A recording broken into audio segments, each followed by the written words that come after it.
Buenas tardes a todos y a todas. Les agradecemos estar presentes hoy nuevamente en el ciclo de conferencias virtuales que la Facultad de Humanidades y Ciencias Sociales ha puesto en marcha a partir de la pandemia en formato virtual.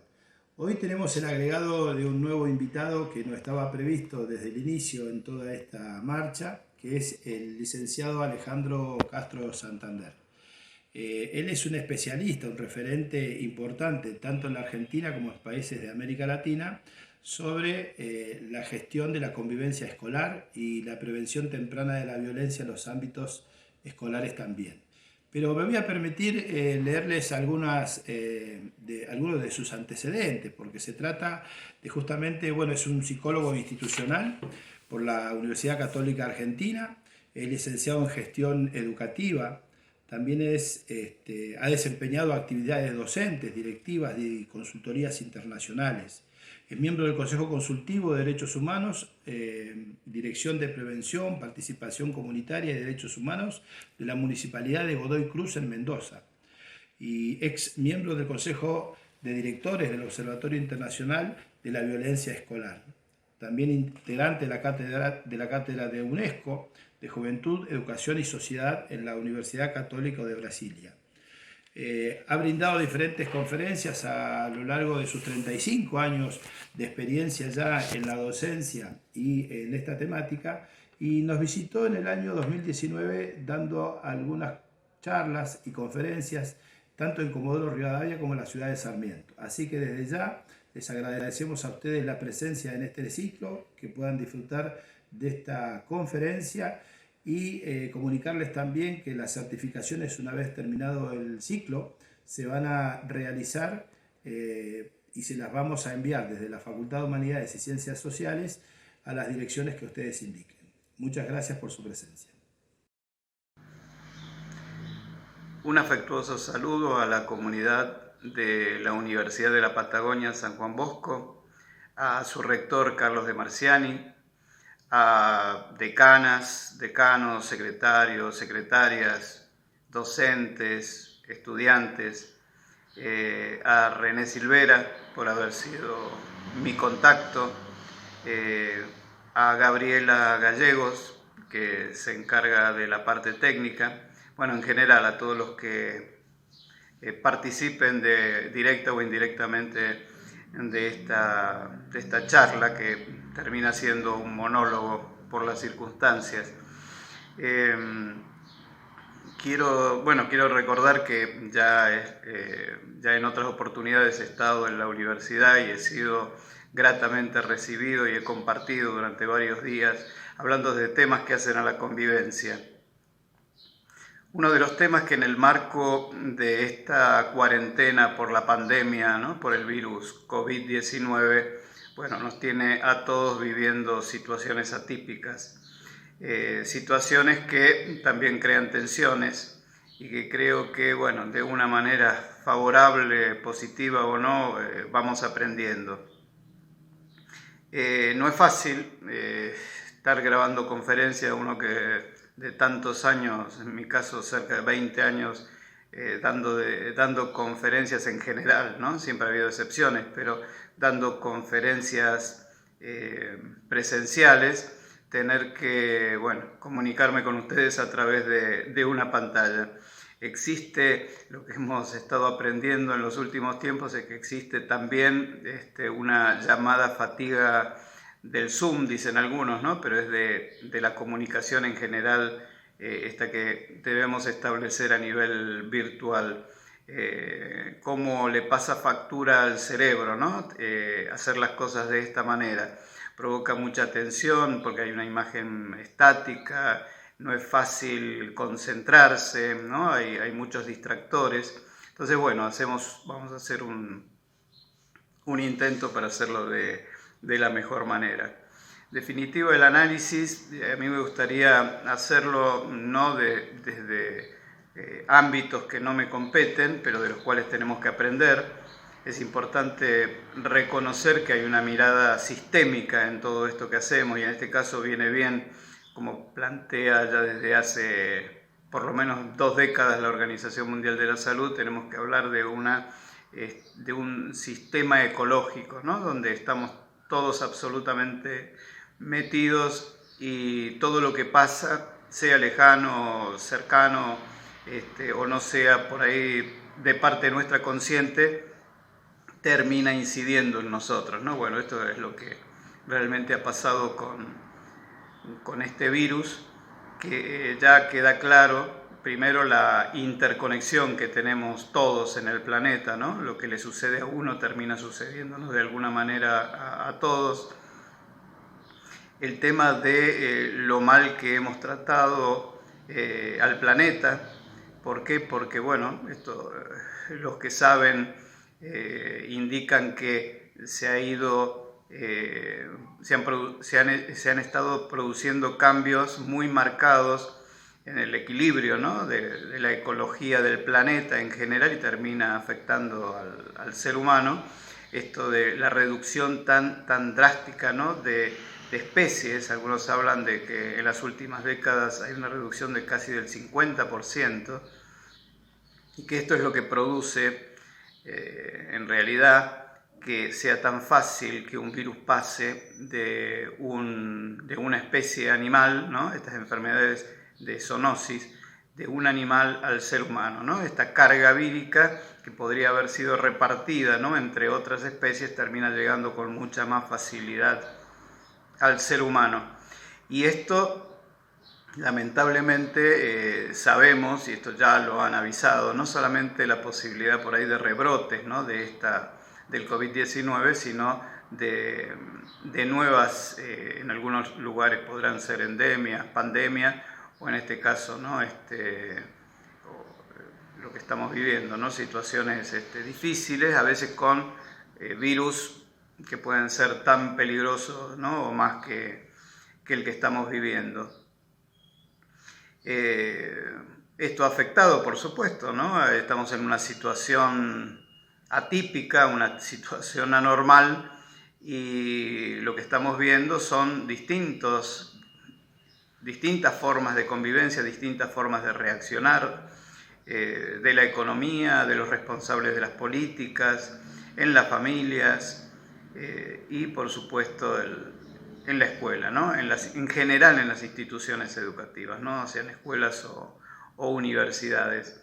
El tema es, creo, en primer lugar, tratar de ser humildes, ¿no?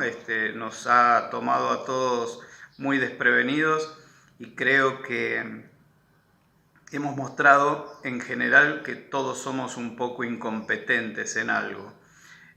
Por ahí, cuando uno observa estos gurús o profetas, ¿no? que van diciendo por un lado que ya era muy claro que esto iba a pasar, más están los adivinos, ¿no? que plantean ya que hace meses o años ya habían profetizado, ¿no? o sabían que un mal en el 2020 iba a caer sobre la raza humana. En general sabemos que nos tomó muy desprevenidos. Por eso la primera actitud creo que debe ser de humildad, y a partir de esa humildad pensar en todo lo que debemos aprender. Debemos aprender de esta situación nueva, distinta, grave, provoca una crisis a nivel personal, a nivel comunitario, a nivel global, y de ese aprendizaje salir mejores. Esto es por ahí un poco trillado, ¿no? Pero es lo que creo que realmente debemos hacer, aprender. Hemos tenido nuestra convivencia confinada, y esto, por supuesto, ¿no? provoca grandes alteraciones, ¿no? En primer lugar, en los mismos chicos. dicen los pediatras, dice la psicología en general, que ya pasando determinada cantidad de semanas, ¿no?, de aislamiento social, ya comienzan a notarse perturbaciones en los chicos y a veces un poco más en los adultos, porque los adultos tenemos más rutinas, los adultos tenemos por ahí algunos hábitos más marcados. Bueno, y esto ha puesto en entredicho, ¿no?, todo nuestro funcionamiento psicológico. Creo que no tenemos que por ahí plantear tampoco esto de qué aprendimos, ¿no?, sino qué estamos aprendiendo. Esto no se termina. Dentro de muy poco tiempo seguramente se termina esta cuarentena, pero no la pandemia, ¿no? Tenemos que cambiar también rutinas a nivel personal, a nivel social, laboral, tal vez de una manera más aséptica. Queda un poco acá en juego este tema del contacto humano. Es aconsejable cierta distancia física. Acá quiero hacer una aclaración, ¿no? La Organización Mundial de la Salud insiste en esto de no llamarle a la prevención, ¿no?, que se nos pidió en primer lugar y que es tal vez una de las más importantes junto con la higiene de las manos. Esto se lo llamó distancia social o distanciamiento social. La Organización Mundial de la Salud dice deberíamos hablar de distanciamiento físico. Esto es lo que realmente se refiere esta distancia entre unos y otros. ¿Por qué? Porque lo que no debe terminar y debería tal vez hasta fomentarse un poco más es el distanciamiento social, justamente, ¿no?, que se puede dar no necesariamente de manera física, pero sí de manera virtual, ¿no?, como estamos haciendo en este momento, y que de alguna manera recomienda, ¿no?, esta distancia social y por prevención la prudencia en el distanciamiento físico.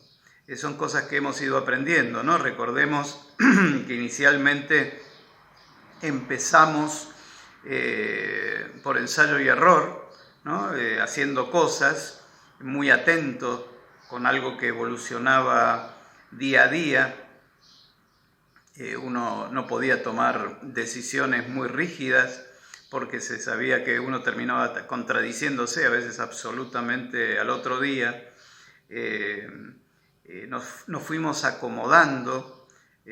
Bajemos un poco hoy a la realidad de las instituciones educativas. Esto de este primer inicio, ¿no?, que fue convertir el hogar la casa, ¿no?, en una escuela, los docentes su propia casa, ¿no?, también en un ámbito de formación virtual. Los que gestionan, ¿no?, desde más arriba a más abajo, haciendo ajustes absolutamente todo el tiempo. Importantísima la gestión de los directivos, tratando de que en colectivos docentes muy separados, muy desvinculados tal vez entre ellos, tratar de hacer también de nexo de unión. Acá es donde se ve también el liderazgo del directivo. Anécdotas. Los padres quejándose por la excesiva cantidad, ¿no?, de material que recibían sus hijos, porque los padres convertidos en educadores, ¿no?, siempre han sido educadores, pero en este caso estamos refiriéndonos a aspectos que tienen que ver más con lo curricular y con lo didáctico. Bueno, esas carencias de padres que no son docentes, son educadores, pero en este caso no docentes, bueno, ponía en tensión esta relación. Docentes diciendo estamos trabajando el doble o más, no tenemos horario, nos llaman para consultarnos en cualquier momento. Bueno, infinidad ¿no?, que muchos de ustedes conocerán, ¿no?, estas situaciones o las han escuchado porque las han vivido, ¿no? Recuerdo que las primeras quejas que yo escuchaba era de colegas docentes, padres, madres, ¿no?, que que vivían esta situación y que decían no poder entender, ¿no? Cómo no se daba cuenta. Bueno, fue un aprendizaje de todos. En otros casos nos encontramos también con, que ha pasado por ahí un poco más a nivel secundario, estos de alumnos que empezaron y después se fueron perdiendo, ¿no? en el camino, como que fueron dejando la conexión, ¿no? Me gusta más por ahí hablar de la comunicación con sus docentes, ¿no? Este es otro tema importante. Algunos docentes que inicialmente no participaron tampoco, ¿no? de las clases virtuales. Es una anécdota, estoy diciendo cosas que me han pasado, he escuchado, muy cercanas. Y bueno, y nos fuimos adaptando, ¿no? Como hace el ser humano, ¿no? Nos vamos adaptando, nos vamos acomodando, a veces por prudencia, ¿no? A veces ya por necesidad imperiosa, pero necesitamos buscar o tratar de convertir eso distinto, ¿no? Hacer un retorno a la normalidad. Esto ya es un problema, ¿no? En realidad creo que nos gustaría a todos decir que cuando volvamos el regreso no sea justamente a la normalidad, ¿no? Aprovechar que todo aquello que sabíamos que no estaba bien, lo importante de no reiterarlo, ¿no? Volver mejores, decimos. Bueno, este es el gran desafío. Hoy nos están diciendo que todos aquellos que están volviendo a sus actividades normales en China, ¿no? Está en el mismo Wuhan, da la impresión como que parece que no hubiera sucedido nada, ¿no?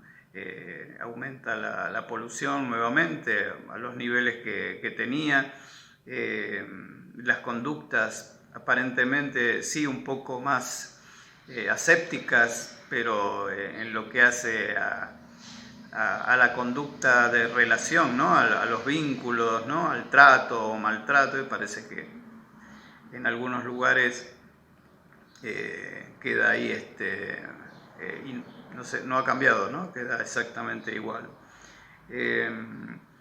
Lo que sí fue muy notorio, la agudización de brechas, ¿no? En el caso, hablemos de nuestro país, hablemos cada uno de nuestra provincia, de nuestra ciudad.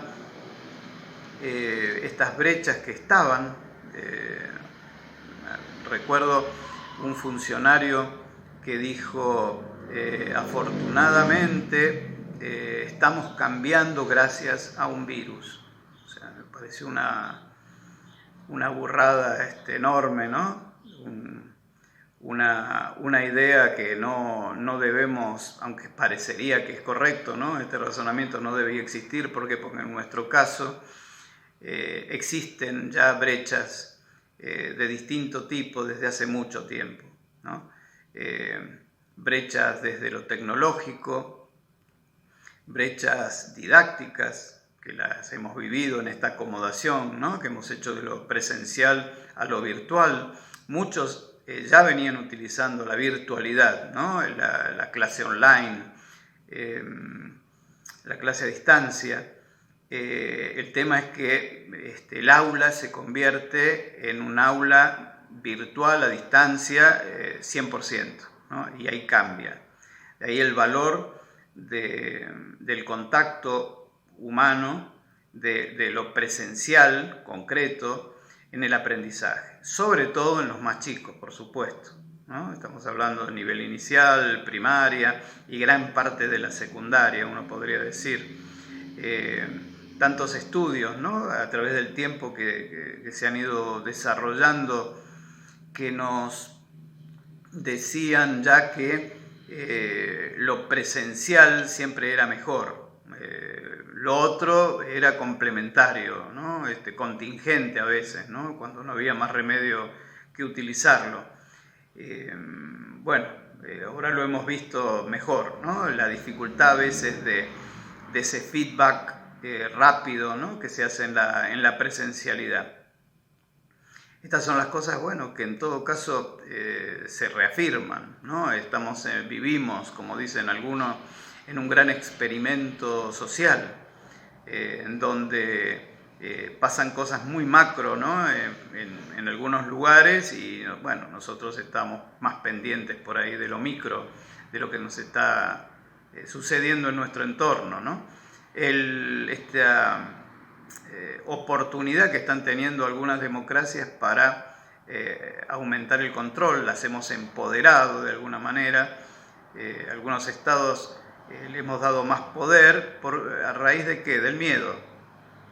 El miedo en esto es lo que moviliza en este momento, y ese miedo sabemos que siempre moviliza el amor, ¿no? O el temor, y bueno, en este caso es más el temor. Y el problema tal vez es cuando volvamos a esta nueva realidad, una nueva realidad, ¿qué va a pasar? ¿No? O vamos a empezar a pasar facturas, ¿no? También a aquellos que han hecho o han aprovechado, ¿no? Y han hecho abuso de poder. El tema del control, ¿no? Que se ha visto mucho en Oriente también. Volviendo un poco a las brechas,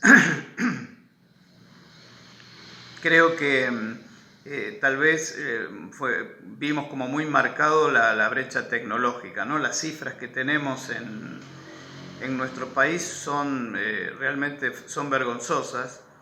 En la región, si nos comparamos con otros países hermanos, ¿no? Cercanos o no tan cercanos, Argentina ha hecho muy mala inversión en infraestructura para la tecnología que se sabía ya hace mucho que venía. Entonces nos encontramos en general con un déficit muy marcado en conexión, ¿no? Un déficit en conectividad. Fíjense que en general, cuando se saca el promedio, decimos que hay cerca de un 20% promedio, ¿no? Un 20% de déficit de casas que no tienen internet o no tienen computadora, no tienen o celulares que no están adecuados para en este caso, esta exigencia que se pide, ¿no? Que tratar de vincularse con sus docentes a distancia.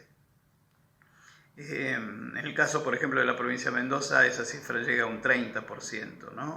O provincias como San Luis, que tienen una conectividad de casi del 85%, ¿no? Esto es muy diverso.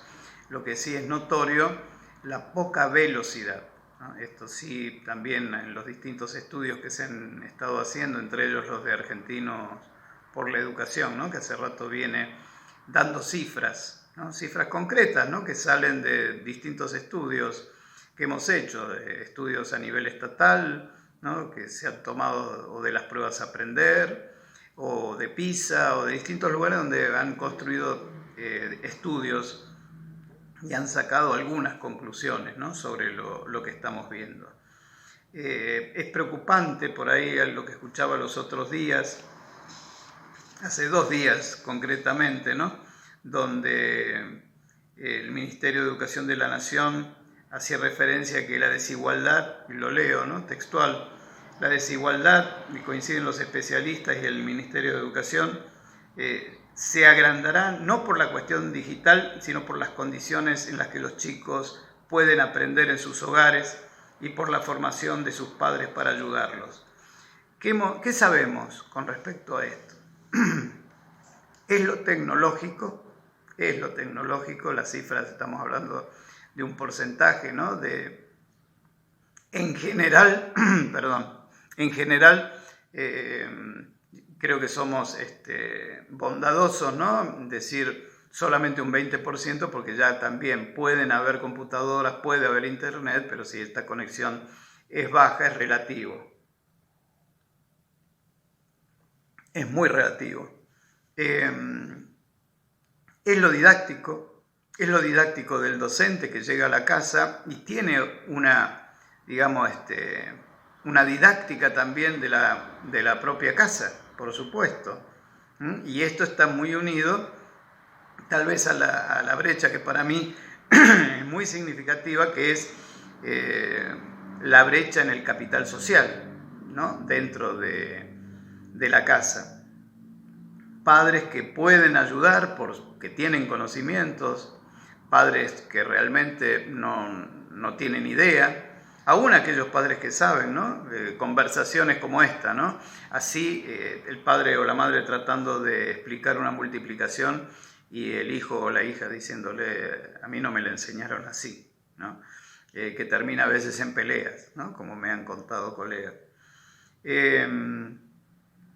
Pero yendo también al otro, ¿no? Estos padres que no pueden ayudarlo, ¿no? Por su escasez de conocimiento, el hábitat, ¿no? La casa, la misma casa, no se presta, ¿no? El hacinamiento en algunos lugares, ruidos, distractores muy importantes, el tema de los vínculos, ¿no? El clima que hace a la convivencia, ambientes con mucha violencia.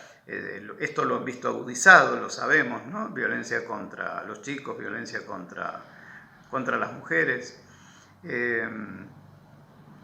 Todo esto se confabula, ¿no? El tema que estas cifras sí las teníamos ya de estudios anteriores del Observatorio de la Deuda Social Argentina, cuando hablamos, por ejemplo, del tema de las bibliotecas, casas con biblioteca y casas sin biblioteca, ¿no? El libro, ¿no?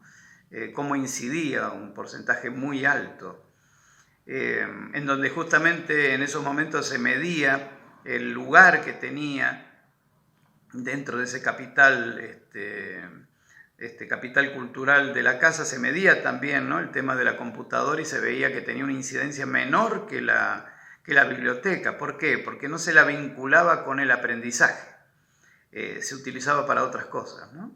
Para el chateo, para escuchar música, para videojuegos, para lo que fuera, pero no concretamente para la actividad educativa, formativa.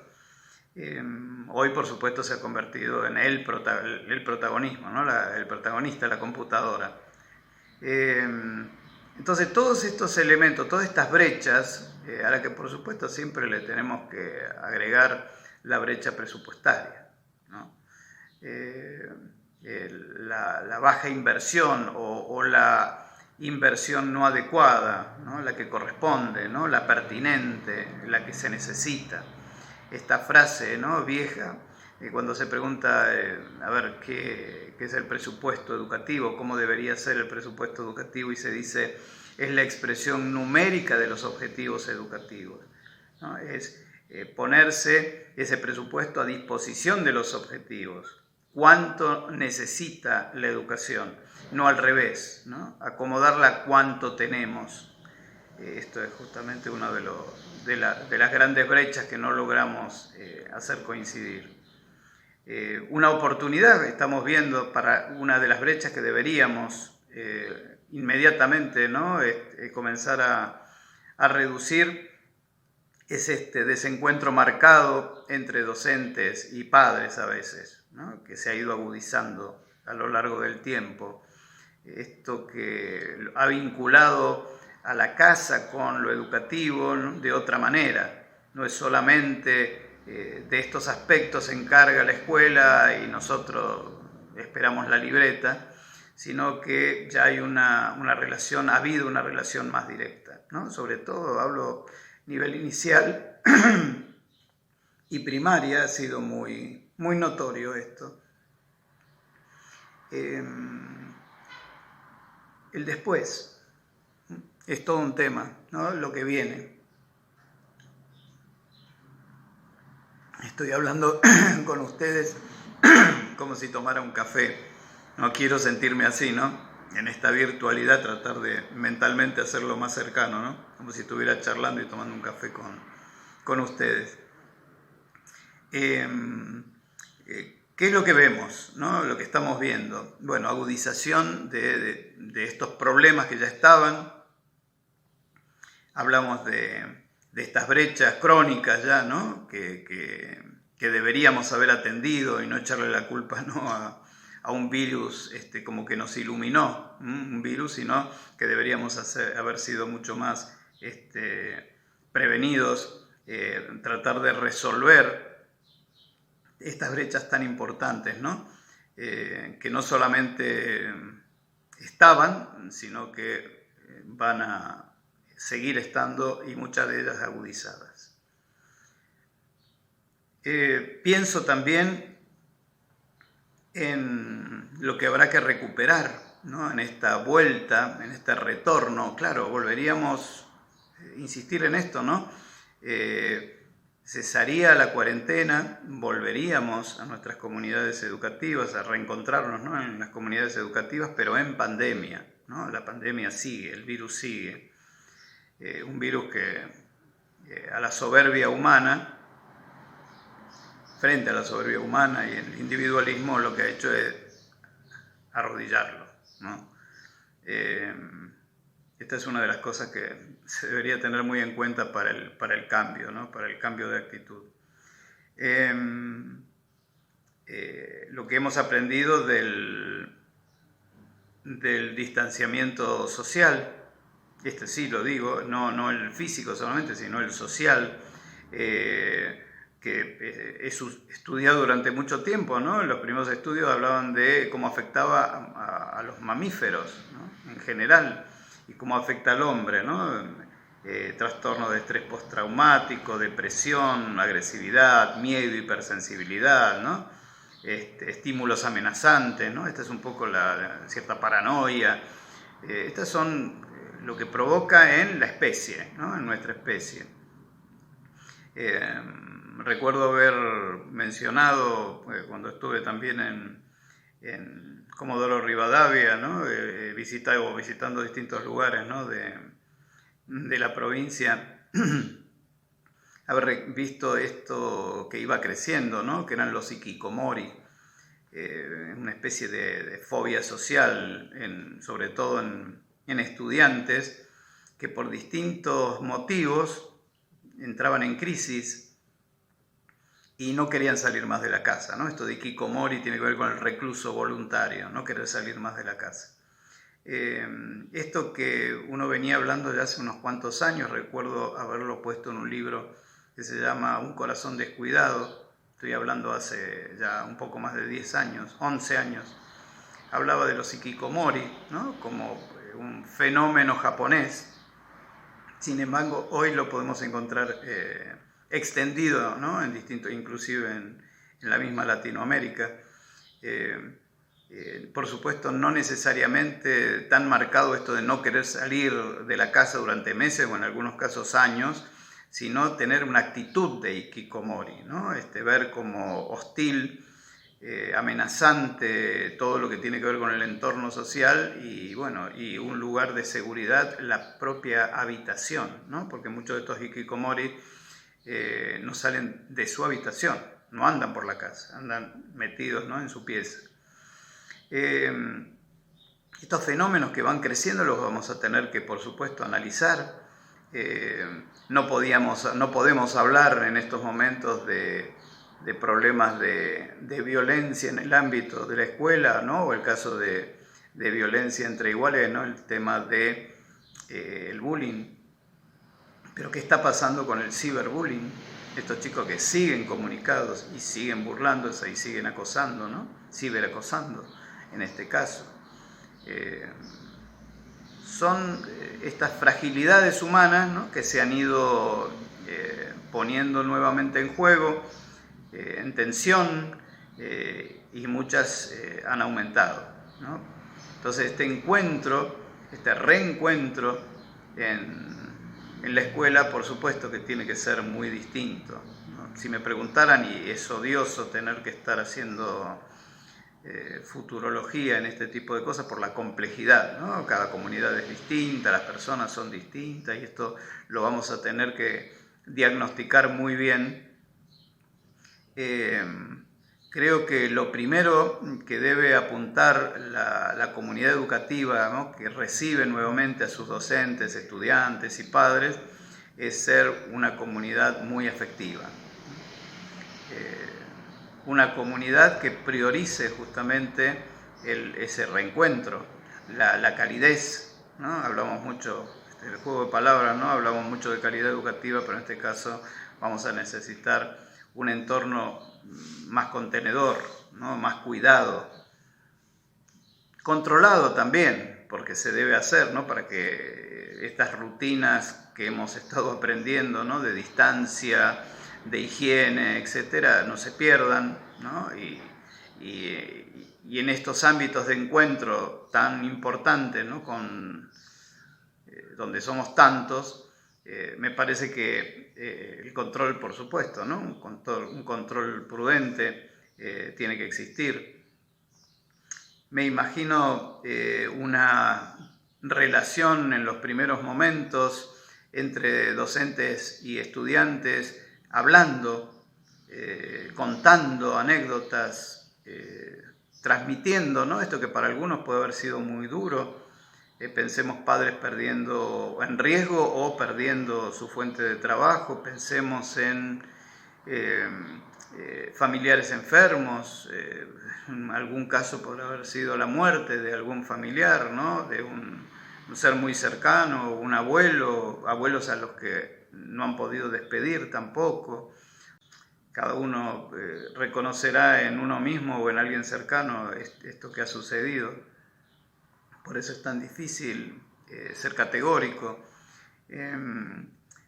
Pienso, por ejemplo, eso que se dijo en algún momento de tenemos que recuperar tiempos, entonces una de las cosas que desaparecería sería el recreo.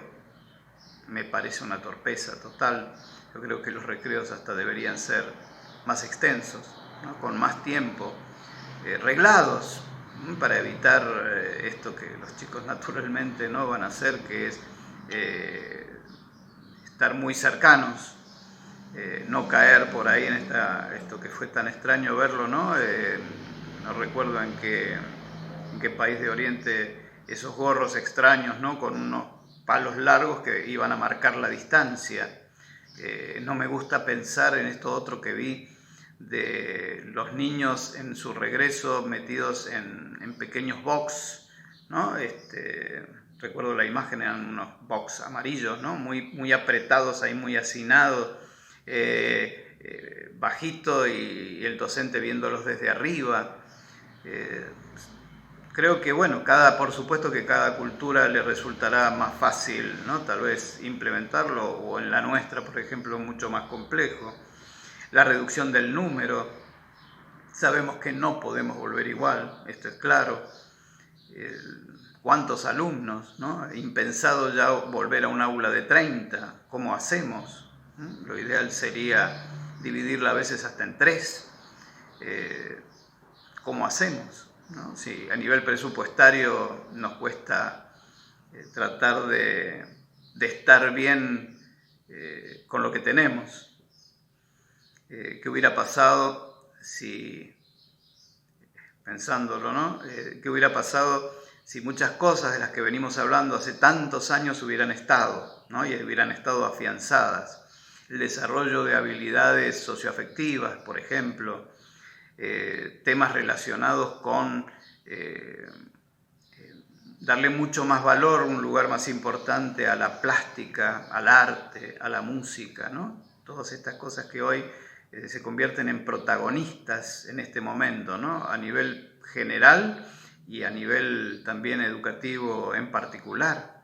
En las estrategias de los docentes, ¿no? Sobre todo de los más chicos, todos estos espacios curriculares han sido privilegiados y han permitido también esta mejor participación de los padres en esta relación educativa con sus hijos, ¿no? Porque manejaban mucho mejor el dibujar, hacer un dibujito, bailar, sacarse fotos mientras trabajaban, ¿no? Tantas cosas que han ido pasando, ¿no?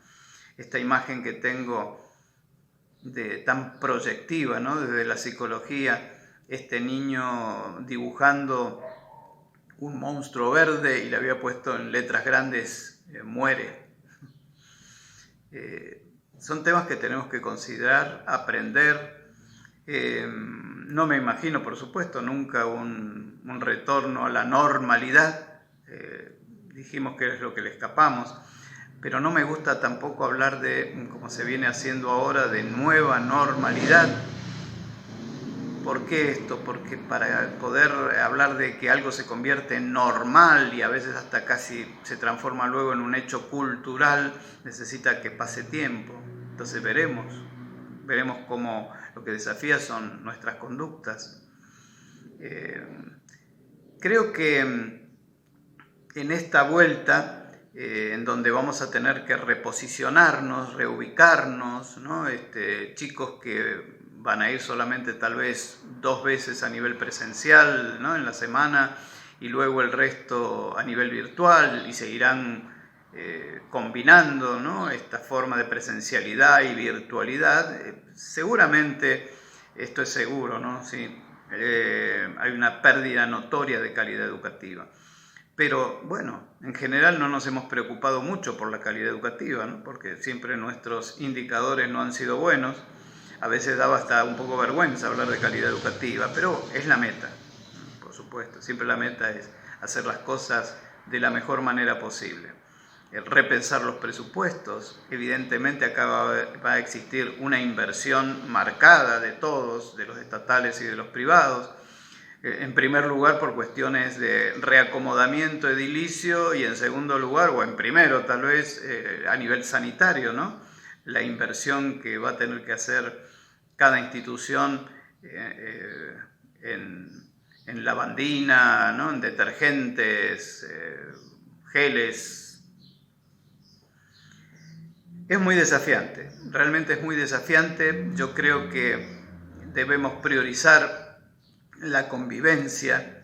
Esto es una insistencia que hacemos siempre, ¿no? Desde el observatorio también de la convivencia escolar, pero bueno, sabemos que entre los indicadores de calidad educativa, el clima escolar, el clima de convivencia, los vínculos, más general clima escolar y luego en particular el clima social escolar, son los protagonistas descuidados que siempre han marcado la calidad educativa. Bueno, hoy se nos pide que agudicemos toda nuestra forma de encarar lo que viene de una mejor manera, ¿no? Tengo por acá una frase de Borges que dice: el futuro no es lo que nos pasa, sino lo que hacemos. Lo estamos haciendo, lo vamos a tener que hacer, y intentemos hacerlo de la mejor manera posible. Creo que sigue siendo un desafío personal, es siempre una oportunidad de cambio, de mejora, y yo espero que estemos a la altura, ¿no? De las circunstancias. La especie se ha visto enfrentada a una crisis inédita, ¿no? Por lo menos para estas generaciones que estamos, y necesitamos salir mejor, necesitamos reposicionarnos, ser prudentes, ser humildes, pensar en la necesidad que tenemos de ser cercanos, de hacer aportes importantes, de ser generosos. Bueno, todos esos valores y todas esas virtudes que hemos ido perdiendo en la cotidianidad, en la urbanidad, me parece que tienen que retornar o fortalecerse, y en algunos lugares será crearse, ¿no? Que se creen. Son los desafíos, ¿no? de una humanidad que hemos reconocido que el planeta no nos necesita más. A veces algo deberíamos haber sido de alguna manera, como dice la Biblia, co-creadores, ¿no? Y lo que hemos hecho es destruir. Entonces, la especie humana puede terminar, puede extinguirse, el planeta no. El planeta se va a ver reverdecido. Bueno, son estas reflexiones, opiniones, lamentablemente terminan siendo, ¿no? En este monólogo es mucho más rico si pudiéramos debatir. Hablamos de algunas cosas nada más, ¿no? Hay la gran cantidad de temas.